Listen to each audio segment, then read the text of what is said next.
What's up everyone? Welcome to FilmSpot, and today we'll be talking about the best upcoming movies. Legendary Pictures just announced that Dune Part 2 is on the way, which means that the first film has garnered enough enthusiasm and box office to merit going forward with the second half.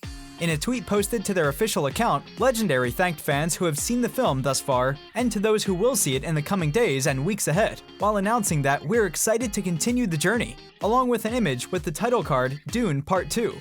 This news will surely be a relief to Villeneuve and the returning cast, as well as fans who have been eagerly anticipating not only the first film, but the complete tale told in Villeneuve's signature vision.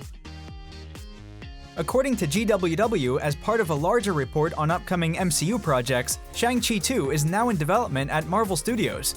Few details were given, but it said a 2023 production date is eyed for the sequel.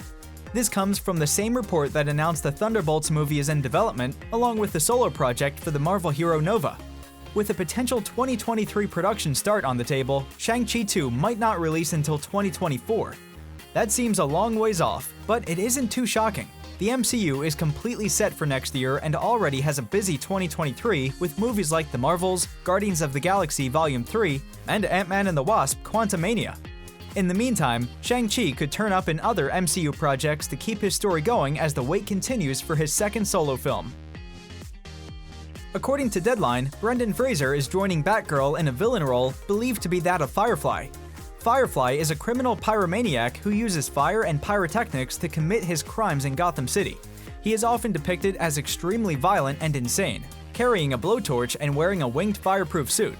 Fraser has worked steadily throughout his career, and although he's had highs and lows, Fraser's popularity from his earlier works, especially the Mummy franchise, has given him a boost from fans that want to see more from the actor and prompted attention from the Hollywood A-list. Fraser has more than proven his talents and abilities as a dramatic, comedic, and heroic lead, so seeing him in a proper DC villain role should be a fun challenge for the actor and a treat for his fans. Batgirl is currently slated to debut on HBO Max sometime in 2022. The John Wick prequel series, The Continental, has found its young Winston. The Continental is the upscale hotel that caters to the criminal underworld in the John Wick films. It has been featured in all three Keanu Reeves-led action movies, serving as a safe haven with unique traditions and a strict code of conduct. The John Wick franchise has found its way to over $600 million worldwide. Reeves is set to return for a fourth film that will continue to follow his titular protagonist. The Continental is an event series consisting of 3 90-minute episodes that will air on Starz and serve as a way to further expand on the success of the films. The first and third episodes will be directed by Albert Hughes. The series is set in 1975 New York, following a young Winston who is forced to confront his dark past.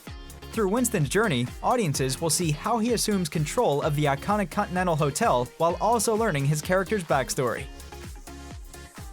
In anticipation of the release of the next installment in his new franchise, Snyder spoke with Inverse about the in-development Army of the Dead 2. While teasing the potential return of Army of Thieves-led Dieter, the director elected to keep mum on more details for the sequel, which he revealed to be named Planet of the Dead.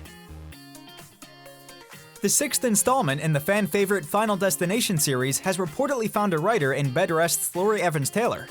The mention of Evans getting the gig comes buried in an announcement about Bed Rest's festival plans, so it was pretty easy to miss, and has no additional details about what Final Destination 6 might be about.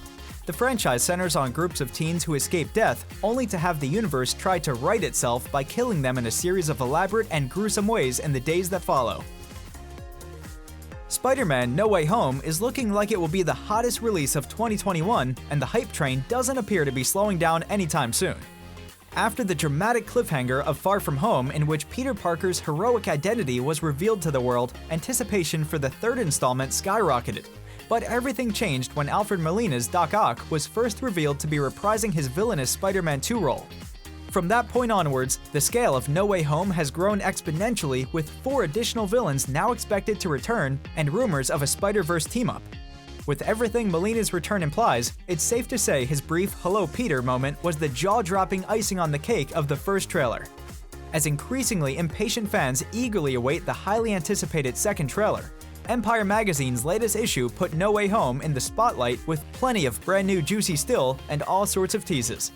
With recent stills offering a much deeper look at Alfred Molina's de-aged Otto Octavius, a new theory may link the returning villain to some Iron Man technology. Empire Magazine's recent Spider-Man No Way Home-centric issue revealed several new images from the highly anticipated sequel, which may reveal a connection between Doc Ock's arms and Tony Stark's nanotech. In the newly released close-up of Alfred Molina's Spider-Man 2 villain, noticeable red and gold streaks can be seen running through the metal plating of his robotic arms.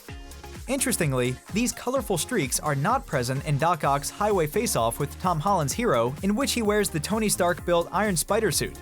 Since Doc Ock certainly seems to have Spider-Man in his inescapable clutches during this scene, some have theorized the nanotech suit will be destroyed in the encounter and harnessed by Octavius to upgrade his arms. The nanotech in Spider-Man's Iron Spider suit provided by Stark, that nanotech is intelligent, and so are his arms. Remember that AI is supplanting Octavius's own consciousness. So when he crushes Peter in this scene that we have already seen, perhaps Stark's nanotech actually connect to his octopus tentacles, enhancing them the way that Nano is intelligent they interact with each other. His AI is malicious in nature, something along the lines of Ultron or Zola, and it's able to sort of interpolate those and then add them to it, adding to not only the form and strength, because let's face it, Stark tech probably obviously superior to these tentacles, but upgrading what's going on with him to MCU level tech. Thanks for watching, and see you in the next one!